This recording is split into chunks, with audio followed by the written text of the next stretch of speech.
Light ناظرین، امریکہ نے آج سپریم کورٹ کے اس فیصلے پر جس میں عدالت نے ڈینیل پرل کیس میں عمر شیخ کو ڈیتھ سیل سے نکال کر سرکاری ریسٹ ہاؤس میں رکھنے کا کہا ہے، تشویش کا اظہار کیا ہے۔ اس فیصلے نے انہوں نے کہا ہے کہ یہ فیصلہ ان کے لیے خطرے کی گھنٹی ہے۔ عمر شیخ ایک برطانوی اور پاکستانی شہری ہیں، ان کے اوپر امریکی صحافی ڈینیل پرل کو قتل کرنے کا الزام ہے اور حال ہی میں سپریم کورٹ نے ان کی رہائی کا حکم دیا ہے، جس پر امریکی secretary of state Antony Blinken نے کہا کہ عدالت کے فیصلے نے نہ صرف پاکستان بلکہ پوری دنیا میں جہاں بھی لوگ دہشت گردی سے متاثر ہوئے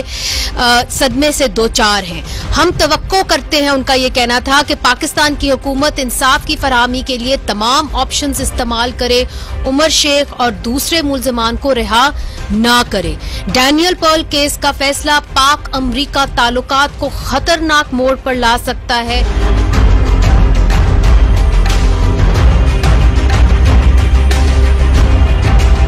واشنگٹن، انور اقبال صاحب، جو لفظ استعمال کیے گئے، یو ایس اسٹیٹ ڈپارٹمنٹ کے اسپوکس پرسن نے کہا we are alarmed by the recent order to move Sheikh and his کو کنسپریٹرز فرام پرزن۔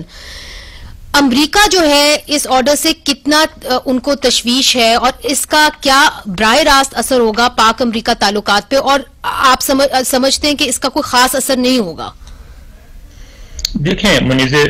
سب سے پہلے تو شکریہ، آپ نے اپنے پروگرام میں شامل کیا۔ آپ اگر ایک بات ذہن میں رکھیں تو آپ کو امریکہ کا ری ایکشن سمجھ میں آئے گا جی۔ وہ یہ ہے کہ ان کو نہ صرف قتل کیا گیا بلکہ ان کی ویڈیو بنائی گئی، ویڈیو بنا کے دکھائی گئی۔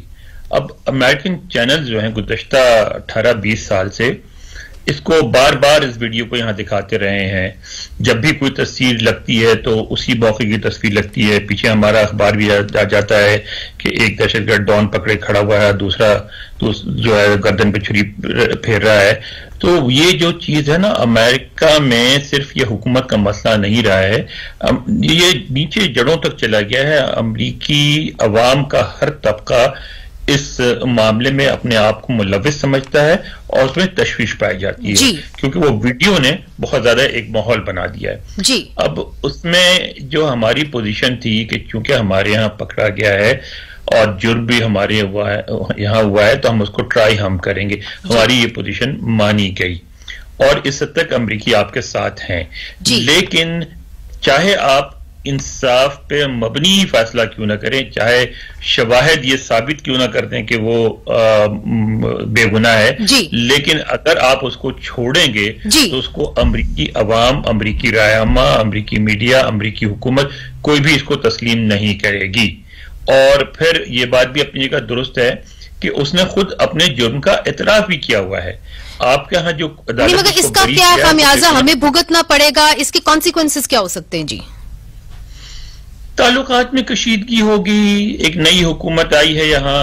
اس سے آپ ایک بہتر طریقے پہ ٹرمپ انتظامیہ کے ساتھ جس طرح آغاز ہوا تھا ٹرمپ کے ٹویٹ کے ساتھ، اس کی جگہ ایک بہتر آغاز ہو سکتا تھا۔ اور آپ دیکھیں نا، ہوا یہ کہ وہ سب کو کال کر رہے تھے ان کے جو وزیر خارجہ نئے اینٹنی بلنکن اور اس کے بعد ابھی پاکستان کی باری آنی تھی، وہ الفابیٹیکل چل رہے تھے اور اس میں اس گفتگو میں یہ ہوتا کہ ظاہر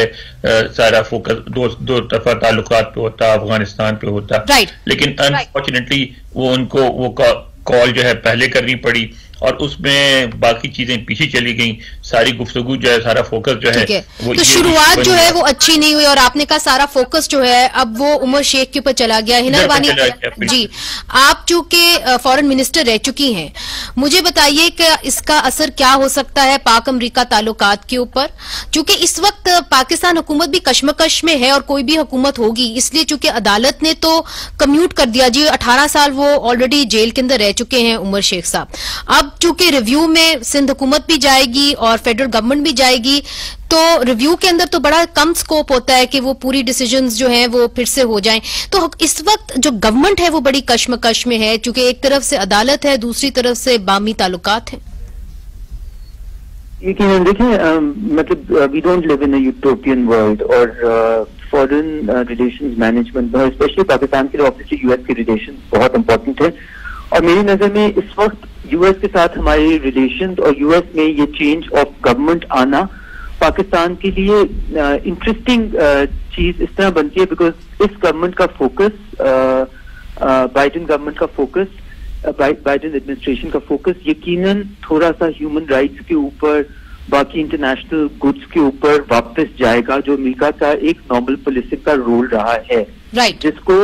ٹرمپ نے بالکل ختم کر دیا تھا جو ہمارے لیے اس طرح سے اچھا ہوتا ہے بیکاز ہم دیکھ رہے ہیں کہ ہندوستان میں اس وقت کشمیر میں کیا ہوا اور وہ فوکس لانا ہمارے لیے بہتر ثابت ہو سکتا تھا.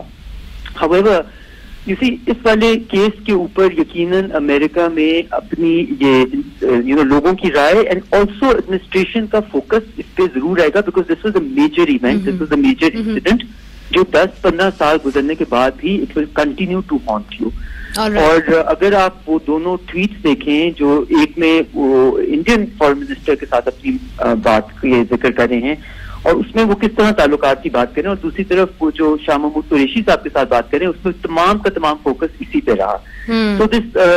Habit and there is a bit of a habit of because دیکھیں اس وقت ہم سارے جانتے ہیں کہ یو ایس کے پاس وہ مورل اتھارٹی نہیں ہے جو اس کے پاس آج سے 10 سال پہلے تھی بیکاز یو ایس کے اندر جو ہوا کیپٹل ہل کے اندر everywhere else it has lost a lot of that moral authority. But what you're saying is کہ focus جس طرح انور صاحب کہہ رہے ہیں focus will now come solely on the Umar Sheikh issue. But I think the government should be able to manage it better because review میں جانا you need to give them the comfort that we are very keen on this. All right. And let's ask them this. اندلیپ صاحبہ اب تو in principle federal government نے یہ فیصلہ کر لیا کہ جی ہم سپریم کورٹ میں ریویو میں جائیں گے, مگر ریویو کے اندر مجھے یہ بتائیے کہ کیا آپ چاہتے ہیں کہ زیادہ وسیع بینچ ہو, کیونکہ ریویو کے اندر اگر فیصلہ تبدیل کبھی بڑا ہم نے کم ہوتے ہوئے دیکھا ہے, زیادہ تر وہی فیصلہ برقرار رہتا ہے چونکہ انہی ججز کے سامنے جاتا ہے, اسکوپ بہت کم ہوتا ہے. جی شکریہ منیزہ. آئی تھنک یہ دیز آر ویری کیا کہتے ہیں امپورٹنٹ ٹاپکس. ریلیشن شپ بڑی امپورٹنٹ ہوتی ہے اور یہ ایک جنکچر ایسا ہے جہاں America has a new leadership and ان کے جو پچھلے 4 سال تھے اس کے اندر they are trying to re-image themselves and Pakistan is very keen on a good relationship with America and especially جب افغانستان کے ساتھ ہمارے جو رول تھا اس کی وجہ سے پاکستان کے تعلقات امریکہ سے بہتر ہونے شروع ہو گئے تھے اور اینڈ میں جا کے تو بہت پازیٹیو باتیں بھی آنی شروع ہو گئی تھی. تو Pakistan is very conscious of that. We as a country value that very much اور ہم چاہیں گے کہ جیسے ابھی بھی ہماری جو بات چیت ہے وہ صرف اس کیس پہ نہیں ہے, آبویسلی وائڈ رینجنگ ٹاپکس پہ ہے, سینسٹیو ایشو ہے کیونکہ سپریم کورٹ میں ہے اینڈ سپریم کورٹ کی اپنی ایک اس کو دیکھنے کی اپنی لیگل ایک طریقہ ہے. ہاں ہم ریویو میں گئے ہیں, ہم نے لارجر بینچ آپ نے گورنمنٹ ریکویسٹ کی ہے کہ نہیں؟ I'm not privy to the legal details of it, لیکن آئی ایم شیور ہر آپشن کو دیکھا جا رہا ہے بیکاز ہم چاہتے ہیں as a government and as a person as a country who holds justice and sovereignty very high کہ ہم وہ کام کریں جو کہ ہر طرح سے ایک جسٹ اور فیئر کام ہو. اندلیپ صاحبہ یہ جو خبر آئی ہے اور بار بار اس کو انٹرنیشنل میڈیا بھی کوٹ کرتا ہے کہ آپ کے ابھی جو وفاقی وزیر ہیں بریگیڈیئر اعجاز شاہ, اس وقت وہ پنجاب کے ہوم منسٹر تھے اور عمر شیخ صاحب نے جب تفتیش ہوئی تو انہوں نے یہ بتایا اپنے تفتیشی افسر کو کہ جی میں نے اپنے آپ کو ان کی حراست میں بلکہ ان کے گھر میں جا کے رہا, 1 ہفتہ وہ ان کے گھر رہے, اس کے بعد انہوں نے اپنے آپ کو پولیس کے حوالے کیا. تو اس کے دوران جو ایک انویسٹیگیشن تھی وہ ہیمپر ہو گئی, وہ صحیح طریقے سے سامنے نہیں آئی. اب کیا آپ کی کابینہ میں جو وہ بیٹھے ہوئے ہیں وزیر, ان سے کسی نے پوچھا کہ جی وہ آپ کے گھر آ کے رہے اس سے پہلے کہ انہوں نے پولیس کو اپنے آپ کو حوالے کیا پولیس کے, اس کا کسی نے ان سے سوال کیا, یہ بات کی؟ دیکھیے آپ خود ہی کہہ رہی ہیں کہ یہ واقعہ کوئی 2002 کا ہے, جہاں وہ ہماری گورنمنٹ تب تھی نہ ہمارے منسٹر تھے اور میں نے تو ابھی آپ سے یہ بات سنی ہے. سو آج بی بی سی میں بھی چھپی ہوئی ہے. ہاں شاید بی بی سی میں بھی چھپی ہوگی. So I'm not aware of that. اور چونکہ ہم میں سے کوئی بھی گورنمنٹ میں موسٹلی ہم جو جتنے لوگ ہیں فارن منسٹری میں بھی we were not at that part of the government. I don't think so کہ کوئی ایسی بات ابھی تک گئی ہے. بٹ اگر کیس کے اندر کوئی ایسی کمپلیکسٹیز آئیں یا کوئی ریکوائرمنٹس آئیں جس میں یہ پوچھ گچھ کرنی پڑی یا پتہ کرنا پڑا کہ جی کیا ڈیٹیلز تھیں اس کی, تو I M sure we'll do it.